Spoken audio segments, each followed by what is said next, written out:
Ele não nasceu em Roma, nunca pisou nela quando criança, mas mesmo assim prometeu destruí-la. Não por ambição, mas por ódio. Enquanto outros meninos aprendiam a escrever, ele já treinava para matar. Enquanto outras crianças brincavam com pedras, ele estudava táticas de cerco, marchas forçadas e anatomia da guerra. Seu nome era sussurrado com medo até dentro do Senado romano. E tudo começou com um pacto de sangue, uma promessa feita diante dos deuses, com os olhos cheios de fúria e o coração preso a uma única missão: ver Roma cair. Você está prestes a conhecer o homem que fez a maior potência da antiguidade estremecer. E se acha que já ouviu histórias intensas, é porque ainda não ouviu a de Aníbal.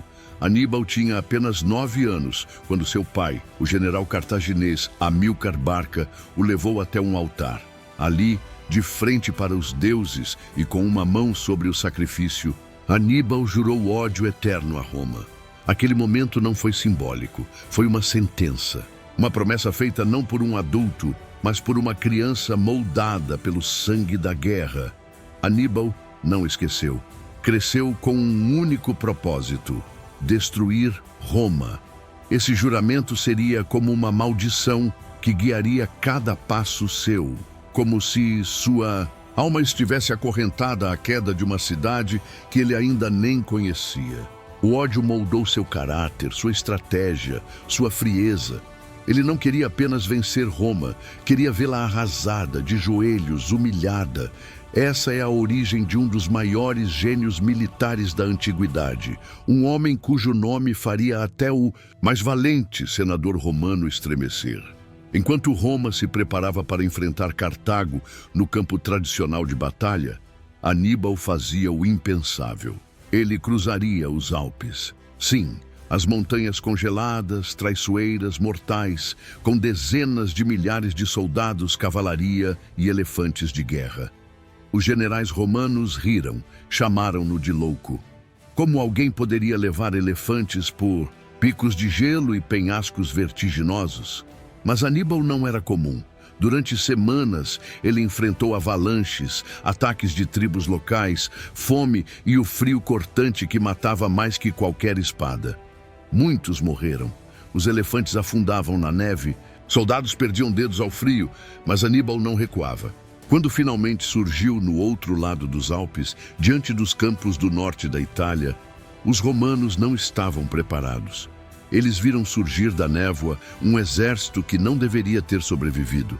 E no centro dele, os elefantes, monstros, vivos, prontos para esmagar a República. Se esse momento te arrepiou, então você já entendeu. Essa história não é comum e esse canal também não é. Aqui, você não encontra só datas e nomes, mas o impacto, o drama e a coragem que moldaram o mundo.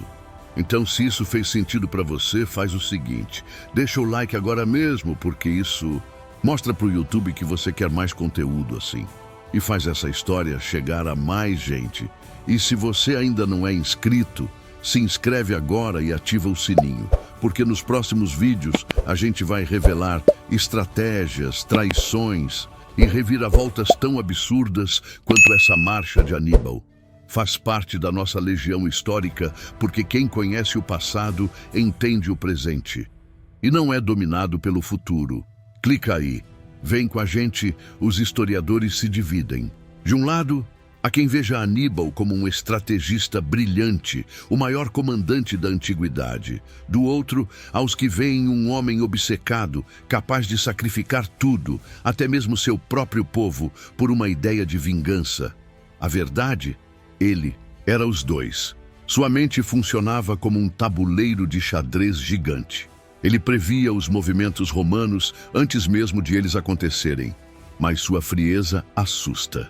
Ele queimou cidades inteiras, enganou aliados e assistiu impassível enquanto milhares morriam para satisfazer seu desejo de ver Roma destruída.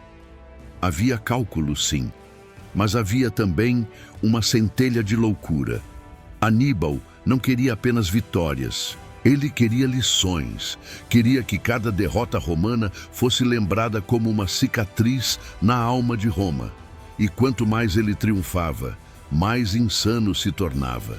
Era gênio, era louco, era o pesadelo encarnado da República Romana.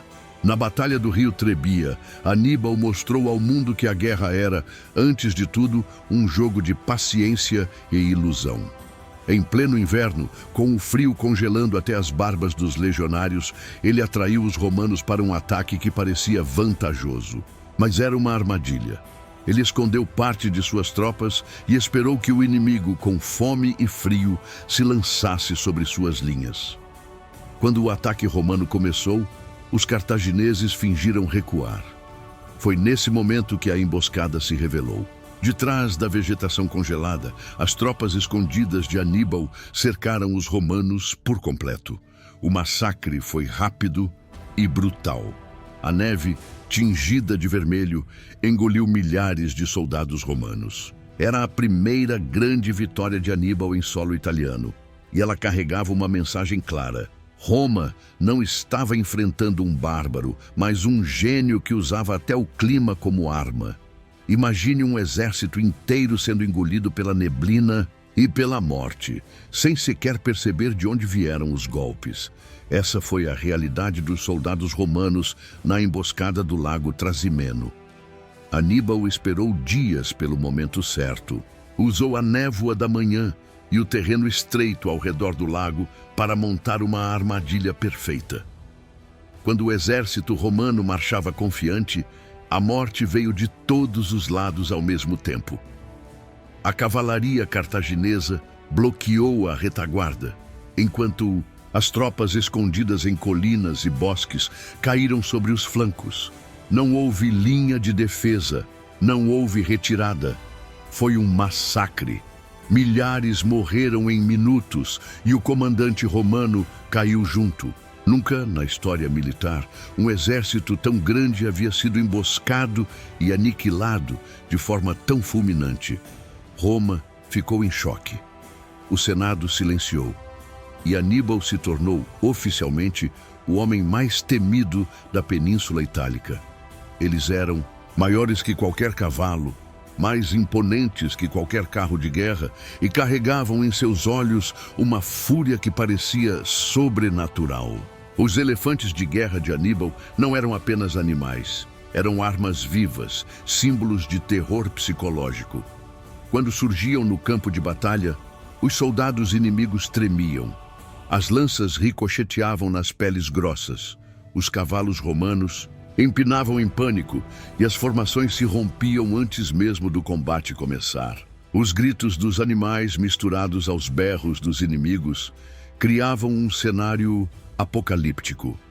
Mas Aníbal sabia que eles não eram invencíveis. Sabia que exigiam controle, treinamento e medo. Ele usava os elefantes não apenas para vencer batalhas, mas para moldar o imaginário romano. Eles eram fantasmas vivos da fúria cartaginesa. E mesmo quando morriam no campo, seu impacto já havia cumprido seu papel: desestabilizar, assustar e lembrar que Roma não era invencível. Aníbal, com menos homens, menos cavalos e sem reforços, humilhou Roma em Canas. Mas não foi apenas uma vitória militar. Foi uma aula de engenharia da guerra. Ele colocou sua infantaria mais fraca ao centro, propositalmente, fazendo os romanos acreditarem que estavam vencendo. Quando eles avançaram em massa, foram cercados pela elite cartaginesa nas laterais. E então o cerco se fechou como uma armadilha mortal. Os soldados romanos ficaram comprimidos como gado num curral. Não havia espaço para fugir, lutar ou sequer respirar. Em poucas horas, mais de 50.000 soldados romanos estavam mortos. Canas não foi uma batalha, foi uma execução. Um golpe tão devastador que os senadores romanos cogitaram fugir de Roma. Pela primeira vez, a cidade eterna tremia. E tudo por causa de um homem que lutava longe de casa, sem suprimentos, mas com uma mente afiada como uma lâmina. Roma estava à mercê. Após Canas, seus exércitos estavam destruídos, seu moral em ruínas. Era o momento perfeito para Aníbal marchar até os portões da cidade e terminar o que começou. Mas ele não o fez. Por quê? Muitos dizem que lhe faltaram reforços. Cartago não enviou tropas adicionais. Outros argumentam que ele sabia que tomar Roma seria diferente de vencê-la no campo. Os muros, a resistência civil, a fortaleza urbana exigiriam um cerco longo, caro e talvez impossível. Mas há quem acredite que Aníbal queria mais. Queria que Roma sangrasse lentamente, sofresse o medo prolongado. Sua vitória não era a destruição imediata, mas o colapso moral, a sensação de impotência. Ao não marchar, ele também forçou Roma a reinventar sua própria guerra. Esse erro estratégico ainda é debatido até hoje. Foi cautela ou o início da ruína de Aníbal? Roma não caiu. Pelo contrário, a derrota em Canas foi o estopim de uma transformação brutal. Surge então Cipião, jovem general que, ao contrário dos velhos senadores, entendeu que Aníbal não podia ser derrotado na Itália, mas sim longe dela. Cipião levou a guerra até o coração de Cartago. Enquanto Aníbal guerreava em solo romano, o próprio lar dele era ameaçado. Era uma jogada ousada, arriscada, mas eficaz. Roma estava ferida, sim, mas como uma besta encurralada. Cipião estudou as táticas de Aníbal, adaptou, reinventou. Ele fez o impossível, se tornou imprevisível para o mestre do imprevisível. A guerra ganhava um novo tom. Já não era mais apenas sobre tática, era sobre orgulho nacional. E Roma, diferente de Cartago, era feita para durar. Cipião era o antídoto romano para a loucura brilhante de Aníbal, e o destino deles estava prestes a colidir. O maior erro de Cartago foi abandonar Aníbal no auge. Após anos de vitórias na Itália, ele é chamado de volta. Cipião marchava sobre Cartago e agora o gênio da guerra precisava defender sua própria terra. Mas algo havia mudado. Aníbal estava velho, exausto, com um exército improvisado. Os elefantes estavam quase extintos. O fogo nos olhos já não era o mesmo. Ele, que antes fazia os romanos correrem, agora corria contra o tempo. A volta para casa foi amarga. Não era o herói glorioso retornando, mas o filho esquecido, forçado a lutar com o que tinha. Mesmo assim, ele não recuou. Preparou-se para o confronto final. Sabia que o homem que o esperava não era qualquer um.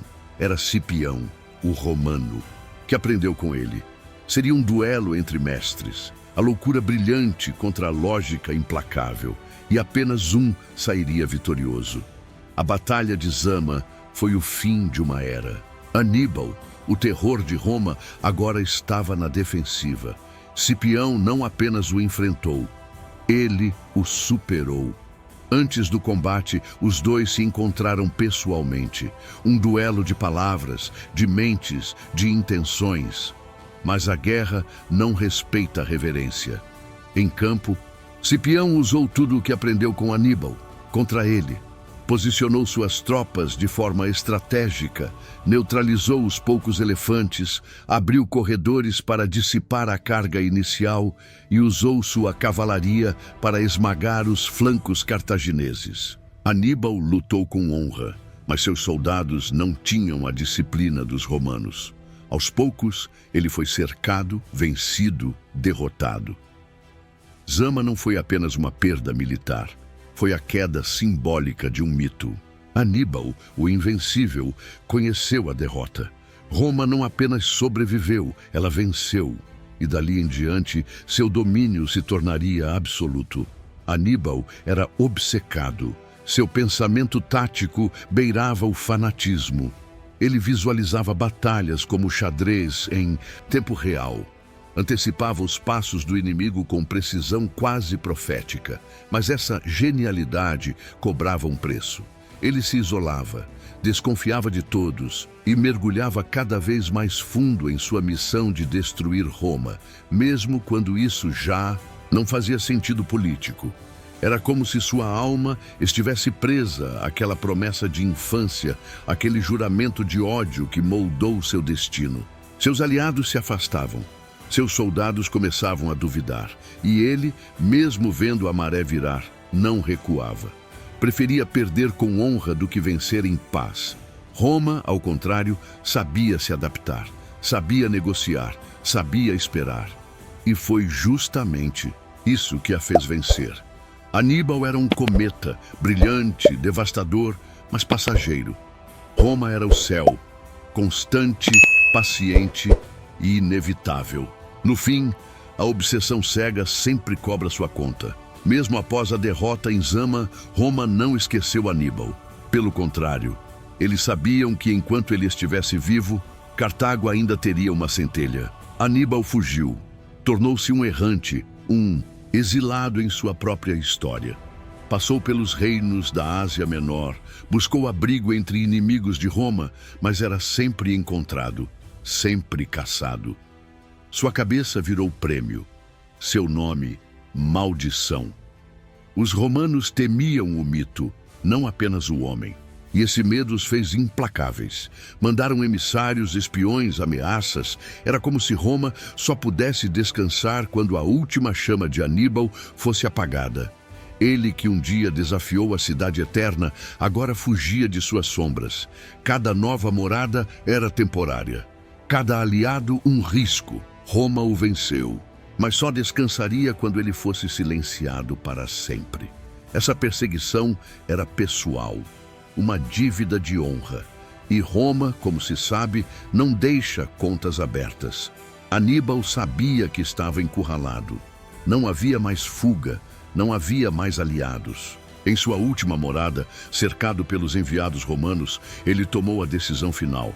Bebeu veneno, um último ato de controle, um último desafio àqueles que o perseguiam. Livremos Roma de seu medo de um velho. Essas foram suas palavras. Não era apenas uma morte, era uma afirmação. Mesmo derrotado, mesmo velho e caçado, Aníbal ditou o fim. Roma queria exibi-lo, humilhá-lo, talvez arrastá-lo em correntes, mas ele negou esse prazer. Morreu livre, morreu dono de si. Seu corpo caiu, mas sua lenda permaneceu. Com esse gesto, ele provou que nem mesmo o império mais poderoso do mundo podia controlar tudo. O homem que fez Roma tremer decidiu seu próprio destino. E sua sombra ainda ecoa nos corredores da história, onde o nome Aníbal ainda impõe respeito. Quando perguntado sobre os maiores comandantes da história, Aníbal sempre colocava Alexandre, o Grande, em primeiro lugar. Mas e ele? Onde se colocava? Nunca disse. Mas muitos o colocam lado a lado com Alexandre. Ambos foram gênios táticos, líderes carismáticos e estrategistas inigualáveis. Mas enquanto Alexandre buscava conquistas e glória, Aníbal buscava vingança e justiça. Um expandia mundos, o outro queria destruir um. Alexandre teve apoio de seu povo, recursos quase ilimitados. Aníbal teve resistência, escassez, abandono. Mesmo assim, quase destruiu Roma com a força do puro intelecto e da vontade inquebrantável. Comparar os dois é inevitável. Mas talvez Aníbal fosse ainda mais temido porque agia na adversidade constante, sempre em desvantagem, mas sempre imprevisível. Ele era o espelho sombrio de Alexandre, menos glorioso, mais trágico, mas igualmente imortal. Aníbal morreu, mas sua mente continuou influenciando a história. Generais como Napoleão, Rommel e até mesmo estrategistas modernos estudaram suas campanhas.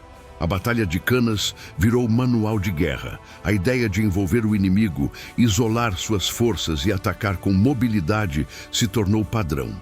Os flancos, as emboscadas, o uso do terreno, tudo isso já estava nos mapas de Aníbal 2 milênios antes. Ele ensinou que vencer uma guerra não é apenas ter o maior exército, mas saber usá-lo como uma extensão da mente. Suas campanhas mostraram que psicologia, paciência e surpresa são tão letais quanto espadas. Mesmo derrotado, Aníbal venceu no legado. Ele se tornou aula obrigatória em academias militares, símbolo de como a inteligência pode desafiar até os maiores impérios. Roma venceu, mas teve que aprender com ele para isso. E isso, por si só, já é uma vitória eterna. Quando Aníbal morreu, Cartago já não era a mesma. Sua alma havia partido com ele. A cidade que um dia desafiou Roma agora vivia sob sua sombra. Os cidadãos se dividiam entre a vergonha da derrota e o orgulho silencioso do passado. Sem Aníbal, Cartago perdeu o pulso. Não havia mais líderes com sua visão, sua ousadia, sua capacidade de inspirar. Os romanos sabiam disso e aproveitaram. Impuseram regras, tributos, humilhações. Era uma morte lenta. O povo lembrava de Aníbal como um mito, o último a sonhar com liberdade. Mas sonhos não bastam para manter cidades de pé. Cartago se tornou fantasma. E quando finalmente foi destruída por Roma, décadas depois, ninguém mais chorou. Porque a cidade já estava morta desde o dia em que o homem que fez Roma tremer partiu. Sem Aníbal, Cartago era apenas poeira e memória. Por incrível que pareça, Roma, mesmo odiando Aníbal, o admirava profundamente. Poetas, generais e escritores o citavam como símbolo de bravura e gênio militar. Nas academias romanas, seu nome era estudado. Nos discursos, era citado como exemplo de astúcia. Roma entendeu que o inimigo mais perigoso é também aquele que mais ensina. Aníbal virou símbolo da ameaça máxima, o padrão de comparação. Todo general romano era testado pela pergunta: você resistiria a Aníbal? Essa ambiguidade é fascinante. Roma o venceu, sim, mas nunca o apagou. E talvez em segredo muitos romanos até desejassem tê-lo ao seu lado. Aníbal era tudo o que Roma respeitava: disciplina, coragem, inteligência, e essa admiração velada transformou seu nome em algo ainda maior. Não era só um inimigo, era um espelho, um reflexo sombrio do que Roma poderia ter sido se tivesse nascido do outro lado do mar. Os elefantes de guerra usados por Aníbal se tornaram lenda, mas com o tempo foram desaparecendo. As batalhas se tornaram mais sofisticadas, as armas mais letais, e os elefantes, antes símbolos de poder, viraram alvos fáceis. Mas o impacto psicológico deles foi eterno. Os romanos jamais esqueceram. Por séculos, estátuas, pinturas e crônicas retrataram os animais como monstros mitológicos. Crianças ouviam histórias de como eles pisoteavam exércitos. Soldados veteranos descreviam o terror de vê-los no campo. Eles representavam o desconhecido, o selvagem, o incontrolável. Não era apenas força, era a quebra do previsível. E isso, em guerra, vale mais do que números. Mesmo quando extintos dos campos de batalha, continuaram vivos na memória coletiva. Foram a marca de Aníbal, sua assinatura, sua loucura. E até hoje, quando se fala em elefantes e guerra, o nome dele é o primeiro que vem à mente. 2000 anos se passaram. Impérios caíram, cidades foram destruídas, mapas mudaram, mas Aníbal permanece. Por quê? Porque ele era diferente. Não foi só um general, foi uma força da natureza, um símbolo da vontade humana levada ao extremo. Ele lutou contra o impossível, venceu os maiores, desafiou o destino e quase mudou o rumo da civilização. Sua história é a de um homem contra um império, de inteligência contra número, de loucura contra sistema. Ele provou que um só pode fazer o mundo tremer. E isso assusta, porque onde houver um sistema opressor, sempre haverá um Aníbal pronto para desafiá-lo. Sua vida é um lembrete de que nenhum império é eterno, nem Roma, nem nenhum outro. E enquanto seu nome for lembrado, haverá sempre uma semente de revolta, de resistência, de ousadia. Aníbal não foi esquecido. porque ainda inspira e ainda assusta. Aníbal atravessou os Alpes, enfrentou a morte com coragem, fez Roma sangrar como jamais sangrara. Mas no fim foi vencido não pela espada, mas pelo abandono, pelo tempo e pela política. Ele não perdeu no campo, perdeu porque sonhou grande demais em um mundo que temia sonhadores. E mesmo derrotado, seu nome nunca foi apagado. Roma o venceu, sim, mas nunca o esqueceu. Porque Aníbal ensinou algo que vai além da guerra, que a verdadeira grandeza não está em quantos reinos você conquista, mas em até onde você está, disposto a ir por aquilo que acredita. Hoje, 2000 anos depois, ninguém lembra dos senadores que o chamaram de louco. Mas todos ainda se lembram daquele homem que surgiu da névoa, com elefantes em marcha, para fazer tremer o maior império da terra. Ele não destruiu Roma, mas gravou seu nome na eternidade. E isso, talvez, seja a maior vitória de todas se essa história mexeu com você. Se te fez enxergar a coragem de um homem que enfrentou o impossível por um propósito, então retribua agora. A gente está aqui trazendo essas narrativas com alma, detalhe e intensidade para que você viva a história como se estivesse lá. Tudo isso é feito com dedicação, pensando em cada cena, cada palavra, cada emoção. Então, se isso te tocou de alguma forma, deixa o like agora. Isso não custa nada, mas pra gente vale tudo. É o combustível que faz esse conteúdo continuar chegando até você. E se inscreve no canal, porque cada vídeo aqui não é só informação, é transformação. É um convite para você ver o mundo com outros olhos. Vem fazer parte dessa jornada. Porque quem caminha com a história nunca mais enxerga a realidade da mesma forma.